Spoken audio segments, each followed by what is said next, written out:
مشران به راتلل او د شپې نبی علیه السلام به مونځ کوو، دوی به ورته غوږ ایښی پټ به ناست. نو یو شپه د ابوجهل نه یو ملګري تپوس وکړ چې څه دې خیال دی، دا دروغ دی یا دی چې څه وایي؟ هغه ویل چې نه دروغ دی، رښتینی د خدای پیغمبر دی. او زمونږ او د بنو عبدمناف مقابله ده په دې کلي کې، په هر څه کې زمونږ او دوی مقابله ده، او دوی په هر څه کې زمونږ نه مخکې دي.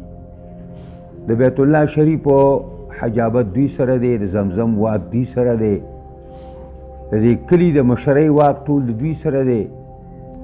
نو اوس یې پکې لا دا نوې خبره وکړه چې موږ کې پیغمبر پیدا شو. نو زما دې په خدای قسمي چې دا ورسره نه منم چې څو پورې ما ته نه وي راغلي، داسې لکه څنګه چې د نورو پیغمبرانو ته وحی